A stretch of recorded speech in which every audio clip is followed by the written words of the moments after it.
ہوا موضوع ہے جس کو میں کوشش کروں گا کہ آج اس کو مکمل کروں۔ حضور پاک صلی اللہ علیہ وسلم کی حدیث طیبہ ہے، حضرت انس رضی اللہ تعالیٰ عنہ، بخاری شریف اور مسلم شریف کی روایت ہے کہ کان رسول اللہ صلی اللہ علیہ وسلم اذا دخل الخلاء یقول اللہم انی اعوذ بک من الخبث والخبائث۔ حضرت انس رضی اللہ تعالیٰ عنہ کہتے ہیں کہ رسول اللہ صلی اللہ علیہ وسلم جب بیت الخلاء میں داخل ہوتے تو کہتے اے اللہ میں پناہ مانگتا ہوں خبیث جنوں سے اور خبیث جنیوں سے۔ اس سلسلے کی بہت سی روایتیں میں نے گزشتہ ہفتے آپ کے سامنے پیش کی تھی۔ حضرت ارقم رضی اللہ تعالیٰ عنہ سے بھی اس سلسلے کی ایک روایت ہے کہ شیاطین باقاعدہ بیت الخلاؤں میں بیٹھے ہوئے آنے والوں کا انتظار کرتے ہیں کہ کون آتا ہے اب میرے جال میں پھنستا ہے۔ بعض روایتوں سے یہ پتہ چلتا ہے کہ باقاعدہ وہ جو لوگ سنت کے مطابق حضرت محمد صلی اللہ علیہ وسلم کے بتائے ہوئے طریقے سے ہٹ کر ٹوائلٹ اور باتھ روم میں گھستے ہیں تو شیاطین ان کے اعضاء سے کھلواڑ کرتے ہیں، اور کھلواڑ کا مطلب یہ ہے کہ وہ جتنی شیطنت، بیماری اور پریشانی اس شخص سے متعلق کر سکتے ہیں وہ کرتے ہیں۔ تجربات بتاتے ہیں کہ آج کل اکثر بیماریاں اور پریشانیاں لوگوں کو بیت الخلاؤں میں لگتی ہیں، چونکہ وہ ایک ایسی حالت ہوتی ہے جس حالت میں آپ ذکر نہیں کر سکتے۔ یاد رکھیے گا آپ کے نبی حضرت محمد صلی اللہ علیہ وسلم نے فرمایا الدعاء سلاح المؤمن، کہ دعا مومن کے لیے ہتھیار ہے۔ تو ایک دشمن تو وہ ہے جو ہمیں نظر آتا ہے، ایک دشمن وہ ہے جو ہمیں نظر نہیں آتا۔ حدیث شریف میں ہے کہ ان شیطان یجری مجری الدم، شیطان تمہاری رگوں میں خون بھر کے دوڑ سکتا ہے، اور وہ دوڑتا ہے، خون بن کے ہمارے جسم میں دوڑتا ہے۔ جگہ قرآن مجید میں اللہ نے فرمایا فَإِمَّا يَنزَغَنَّكَ مِنَ الشَّيْطَانِ نَزْغٌ فَاسْتَعِذْ بِاللَّهِ، کہ جب بھی شیطان تمہارے دل میں کوئی وسوسہ کرے اور انجیکشن پش کرے، يَنزَغَنَّكَ مِنَ الشَّيْطَانِ نَزْغٌ، نزغ یعنی انجیکشن پش کرنا، تو جب وہ تمہارے دل میں وسوسے کا انجیکشن پش کرے تو اعوذ باللہ من الشیطان الرجیم پڑھو۔ بھائیو، یہ وہ شیطان دشمن ہمارا ہے جو ہمیں نظر نہیں آتا۔ جو دشمن ہمیں نظر آتے ہیں اس سے بچاؤ کی تو ہم خوب تدبیریں کرتے ہیں، لیکن جو ہمارا ایسا دشمن ہے جو ہمیں نظر نہیں آتا، ہم اس سے بچاؤ کی تدبیریں صرف مسنون دعاؤں کے ذریعے کر سکتے ہیں، چونکہ اللہ کے نبی حضرت محمد صلی اللہ علیہ وسلم پر اللہ تبارک و تعالیٰ نے ہر بھلائی نازل فرمائی ہے، اور آپ کا ہر طریقہ اور آپ کا ہر سنت، بلکہ آپ کی ہر سنت ہمارے اور آپ کے لیے نجات دہندہ ہے۔ ٹوائلٹ اور باتھ روم میں عموماً انسانوں کو بیماریاں لاحق ہوتی ہیں، اور یہ بیماریاں شیطانوں کی تلبیس سے آتی ہیں، اس لیے کہ ایک تو انسان نے دعا پڑھ کر اپنا بچاؤ نہیں کیا ہے، کیونکہ حدیث شریف میں ہے، ابو داؤد کی حدیث ہے کہ جب کوئی آدمی بیت الخلاء میں جاتے وقت دعا پڑھ کر جاتا ہے بسم اللہ اللہم انی اعوذ بک من الخبث والخبائث، تو جب وہ داخل ہوتا ہے تو اس کے بیچ اور شیطان کے بیچ اللہ تعالیٰ کی طرف سے غیبی طور پر ایک حجاب اور پردہ کر دیا جاتا ہے۔ اب شیطان لاکھ چاہے کہ اس پردے کو توڑ کر اس بے پردہ انسان تک پہنچے تو نہیں پہنچ سکتا۔ یہ اللہ تعالیٰ کی طرف سے انتظام غیبی ہوتا ہے۔ اس لیے مسلمانوں، بہت ضرورت ہے کہ باتھ روم وغیرہ میں جاتے وقت، لیٹرین میں جاتے وقت دعا پڑھا جائے۔ اتفاق کی بات ہے، ایک زمانہ تھا کہ ہمارے گھر کے ٹوائلٹ باتھ روم دور بنا کرتے تھے، لیکن اب وہ دور نہیں بنتے، ہمارے گھر میں بنتے، اور اس آدمی کا فلیٹ اور بنگلہ زیادہ قیمتی اور معیاری سمجھا جاتا ہے جو ماسٹر بیڈ روم استعمال کرتا ہے۔ ارے بھائی، میں ایسے مکان میں رہتا ہوں جو ماسٹر بیڈ روم ہے۔ ارے بھائی، بہت تیرا اونچا بلند مقام ہے، تو ٹھیک ہے، تو نے اپنے ماسٹر بیڈ روم میں بھی جنوں اور شیطانوں کو بیٹھا رکھا ہے۔ یہ بات تو سرکار نے کہی ہے کہ جب داخل ہوا کرو تو یہ دعا پڑھا کرو۔ پتہ چلا کہ گھروں میں خبیث شیاطین جن اور جنیاں رہتے ہیں، ان سے آپ نجات نہیں پا سکتے۔ ان سے نجات پانے کا طریقہ یہی ہے کہ جب آپ ٹوائلٹ باتھ روم میں جائیں تو یہ دعا پڑھ کے جائیں۔ اللہ تعالیٰ آپ کی حفاظت کرے گا۔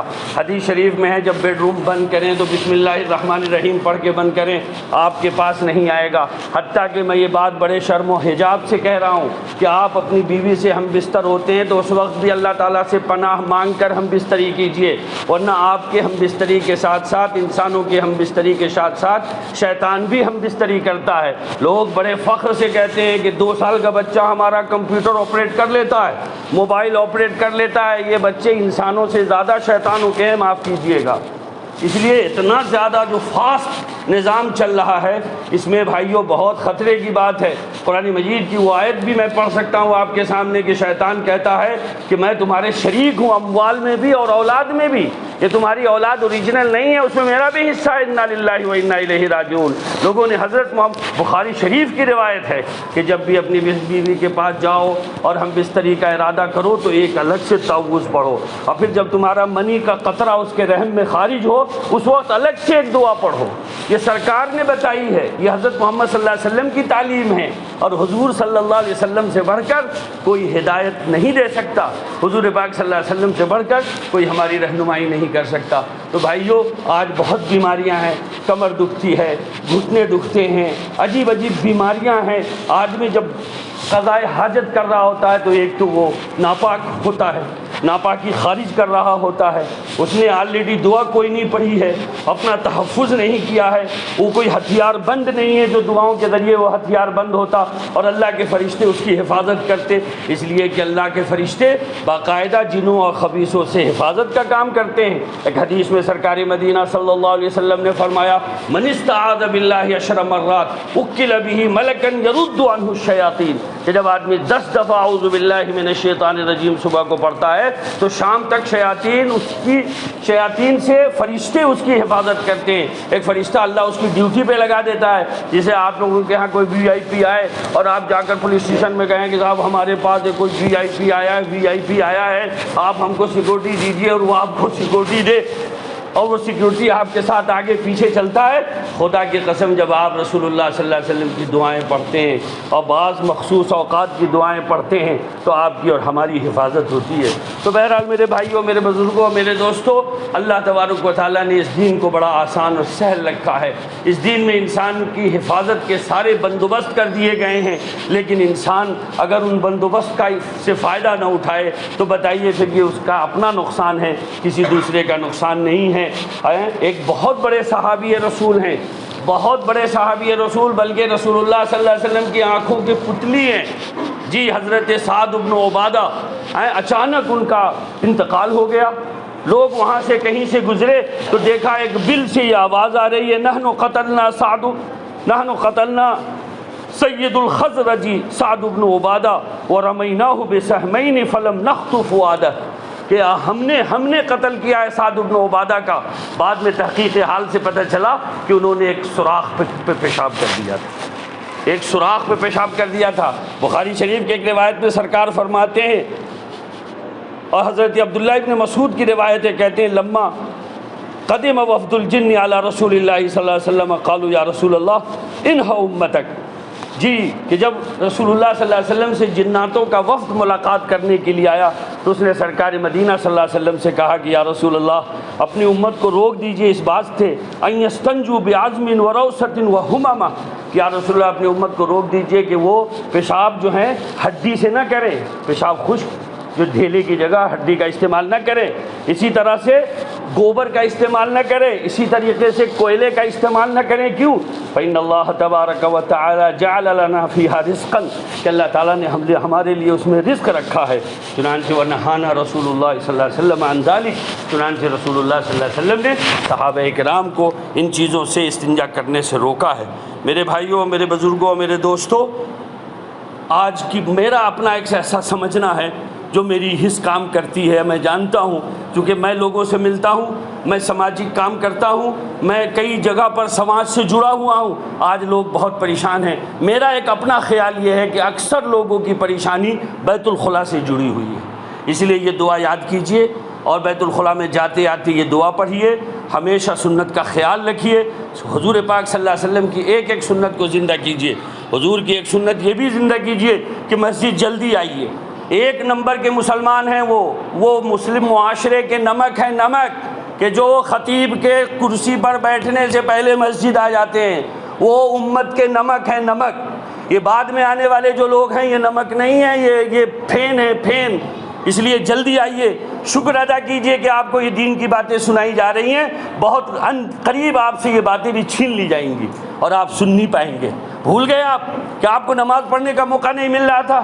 لیکن ہائے مسلمانوں، مسلمان ہیں کہ بار بار ایک ہی سوراخ سے ڈسے جاتے ہیں لیکن عقل سے کام نہیں لیتے۔ ان کو تو دولت کی ایسی پڑی ہوئی ہے، مال جمع کرنے کی ایسی فکر ہے، دنیا میں نام و نمود کی ایسی فکر لگ گئی ہے کہ ان کو آخرت نظر ہی نہیں آ رہی ہے۔ ان کے سامنے جوان مر گئے، ان کے سامنے بوڑھے مر گئے، ان کے اپنے کئی مر گئے۔ شاید کوئی خاندان ہوگا جو اس موقع پر اس خاندان کو زخم نہ پہنچا ہو، لیکن لوگوں کی غفلتوں کا یہ حال ہے کہ وہی حال بے ڈھنگی جو پہلے تھی وہ اب بھی ہے۔ اللہ تعالی ہمارے حال پر رحم کرے۔ میں اپنی بات ختم کرتا ہوں، اللہ تعالیٰ سے دعا کرتا ہوں کہ اللہ تعالیٰ ہم سب کو عمل کی توفیق عطا فرمائے۔ السلام علیکم ورحمۃ اللہ وبرکاتہ۔ یہ نفرتوں کے محل گراؤ، پیام انسانیت سناؤ، پیام انسانیت سناؤ۔